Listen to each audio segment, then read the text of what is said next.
Israel's Prime Minister Benjamin Netanyahu has finished addressing the United Nations General Assembly in New York. He attacked Western governments who've recognised the Palestinian state, accusing them of terrorism against Jews and innocent people everywhere. He denied Israel was committing genocide in Gaza and addressed Israeli hostages held there directly, telling them Israel wouldn't rest until they had been brought home. Please, order in the hall. Well, as Benjamin Netanyahu took to the stage, dozens of people filed out of the auditorium there in New York, and some applauded. This week, the leaders of France, Britain, Australia, Canada, and other countries unconditionally recognized a Palestinian state. Well, that was Benjamin Netanyahu's address. It was broadcast live into Gaza on loudspeakers. Those are the pictures of that. Now, outside the United Nations in New York, protests have been taking place calling for sanctions on Israel. Well, over the next hour, we'll be analysing Benjamin Netanyahu's speech with our correspondents at the United Nations and elsewhere.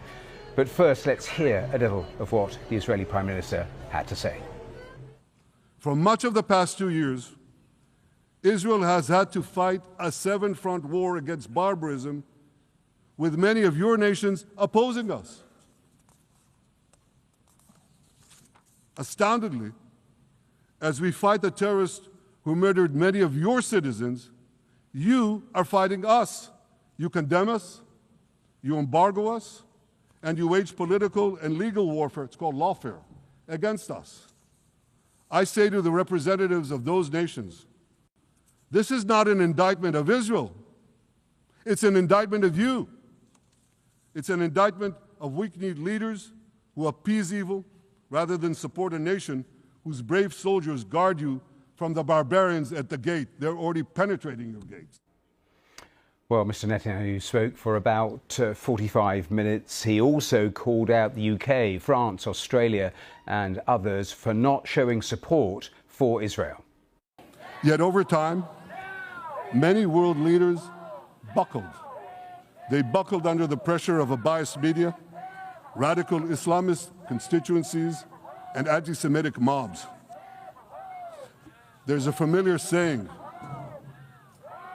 when the going gets tough, the tough get going.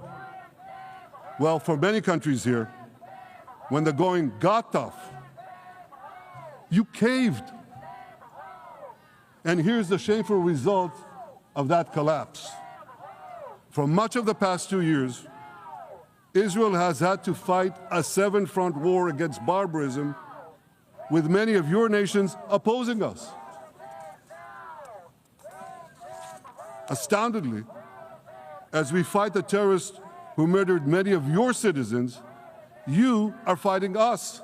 You condemn us, you embargo us, and you wage political and legal warfare, it's called lawfare, against us. I say to the representatives of those nations, this is not an indictment of Israel. It's an indictment of you. Well, that was Benjamin Netanyahu. Will be live in New York in just a second. Just one more important line to bring you. It is only one line at the moment, but the Reuters news agency is reporting Donald Trump on Gaza, saying, I think we may have a deal.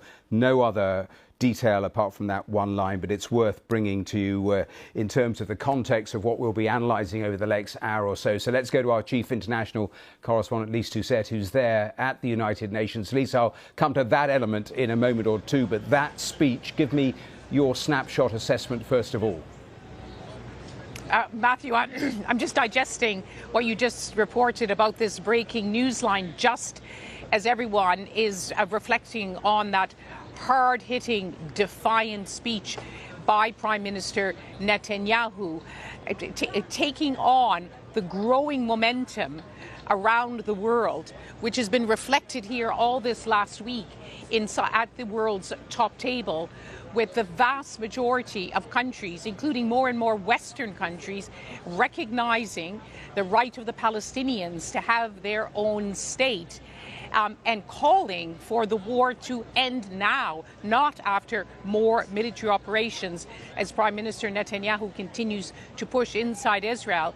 And then to have that statement by President Trump, that one line saying I believe we have a deal. Now, President Trump would be referring to, there's been a buzz here, Matthew, among Arab leaders here, among Western diplomats, saying that they believe there's the best chance now that when Prime Minister Netanyahu goes to the White House on Monday, that President Trump will make it clear that the Israeli hostages should come home now and the war should end. Not end next month or next year, end now. So it's always hard to read into what President Trump has to say. Let me bring in our North America correspondent, Nada Taufik. Very interesting, Nada, because we already had President Trump making it clear there will be no annexation of the West Bank. Prime Minister Netanyahu didn't really address that in his speech, but he made it absolutely clear that even though he wanted the war to end, there would be no Palestinian state. Yeah, and just looking back to what President Trump said in his address here, he didn't speak about Gaza that much, but he said very clearly, I still have to get a ceasefire, I want to get a ceasefire, and did focus his remarks on the hostages. We know that President Trump has felt, under the American deals in the past, that's how hostages were released. We know he's been wanting to see that happen. So perhaps there is a breakthrough. We've heard the word breakthrough numerous times before, but as you say, Arab leaders here met with Steve Witkoff, President Trump's team, and did come out feeling a sense of renewed optimism.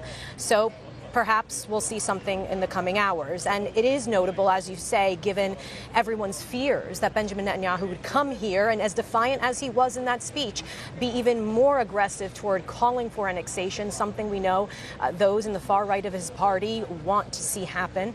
He didn't make that statement, and yet very clear that he is under no way possible going to agree to a future Palestinian state. And as you mentioned, just going against, absolutely defiant in the face of the international community's overwhelming calls to get a peace process started.